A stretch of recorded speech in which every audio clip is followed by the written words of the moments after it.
In the name of God, the merciful, the compassionate, Majesties, Excellencies, Your Excellency, President of the General Assembly of the United Nations, Your Excellency, Secretary General, ladies and gentlemen, may God's blessings be upon you.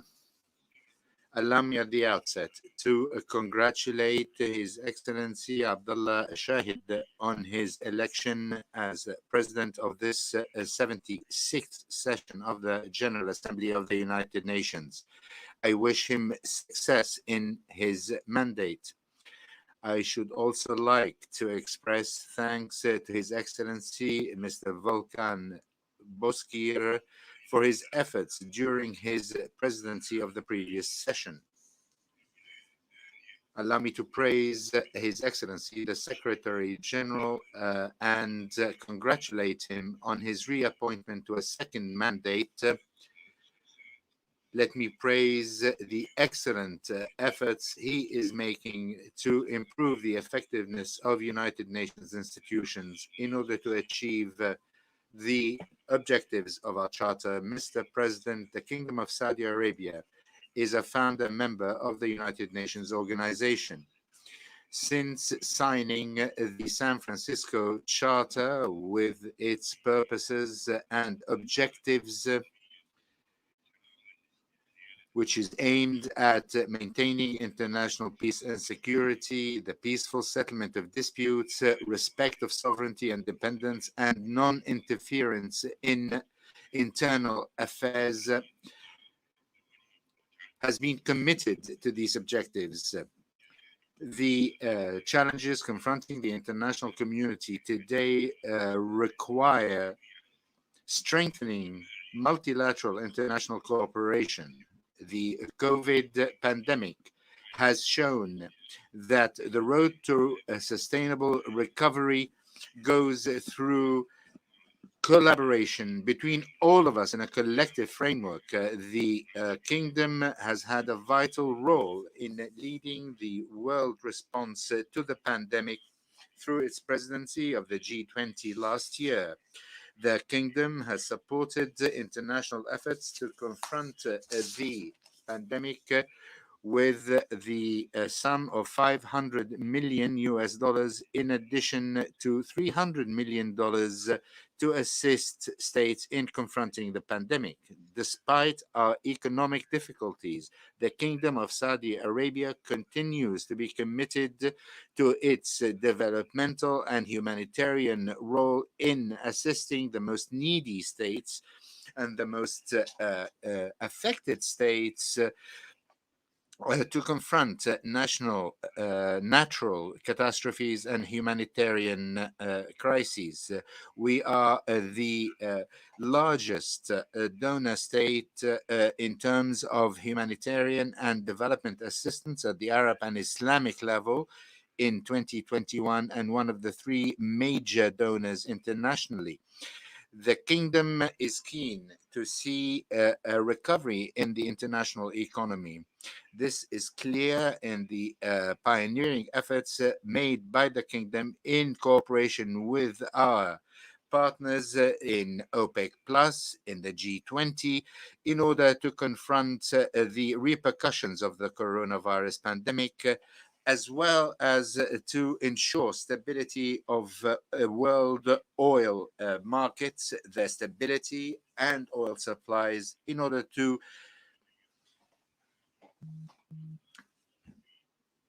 protect the interests of consumers and producers alike. The Kingdom realizes the importance of concerted efforts in joint efforts to confront climate change and its repercussions.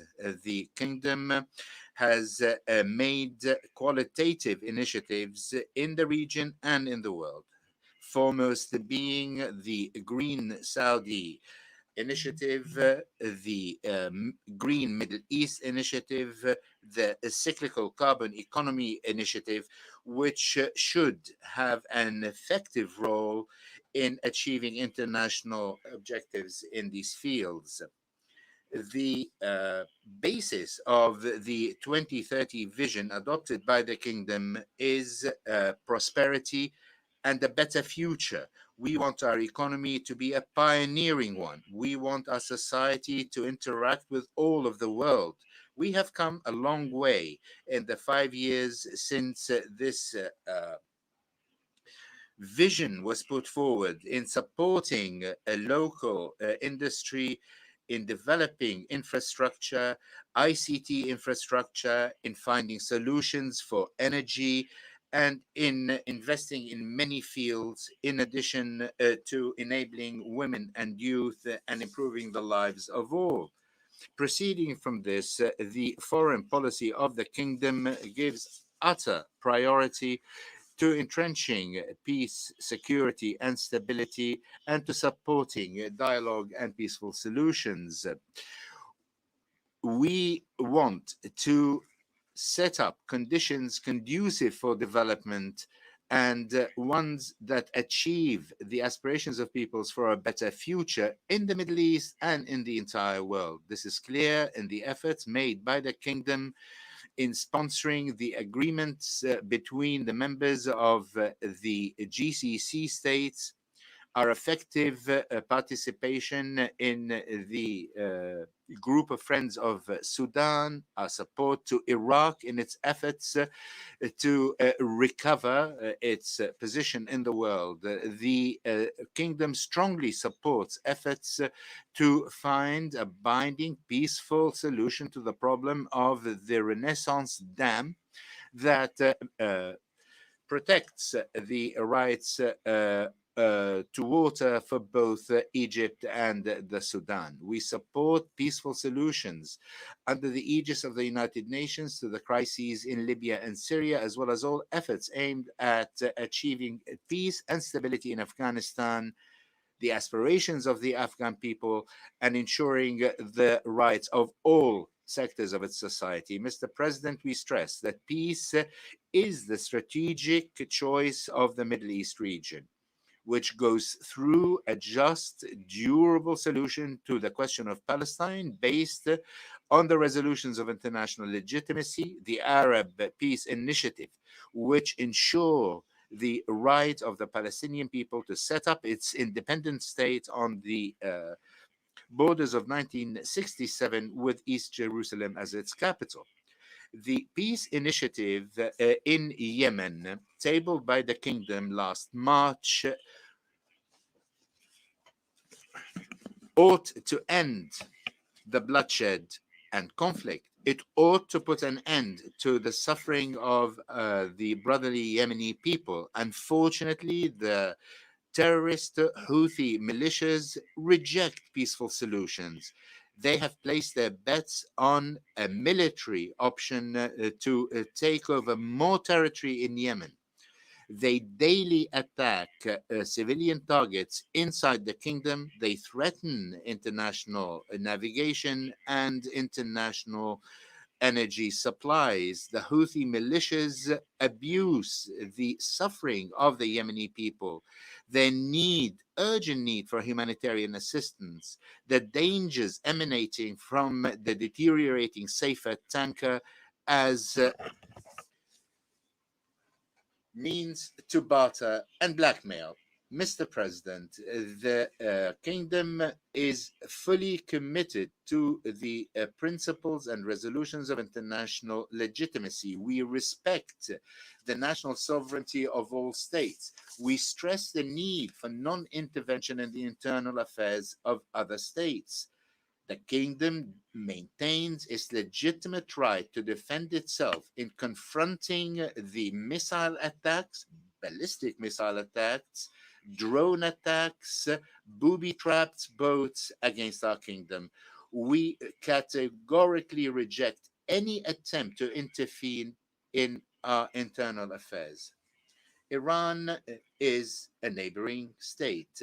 We hope that our initial talks with Iran will lead to concrete confidence building measures, measures that will achieve the aspirations of our two peoples for collaborative relations based on the commitment to the principles and the resolutions of international legitimacy, the respect of sovereignty, the non-interference in the internal affairs of others, and an end of all forms of support to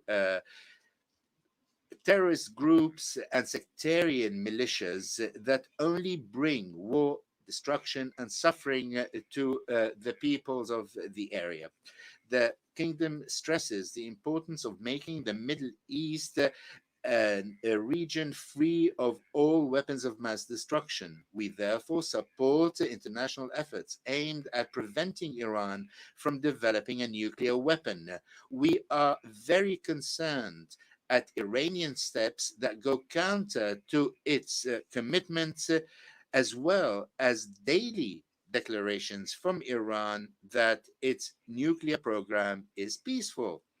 The kingdom continues to confront extremist thinking based on hatred and exclusion. We confront the practices of terrorist groups and sectarian militias that destroy humans and nations. This kingdom stresses the need to robustly confront all those who support, sponsor, finance, or shelter terrorist groups and sectarian militias, or use them to spread chaos, destruction, hegemony. And thank you, and may God's blessings be upon you. On behalf of the General Assembly, I wish to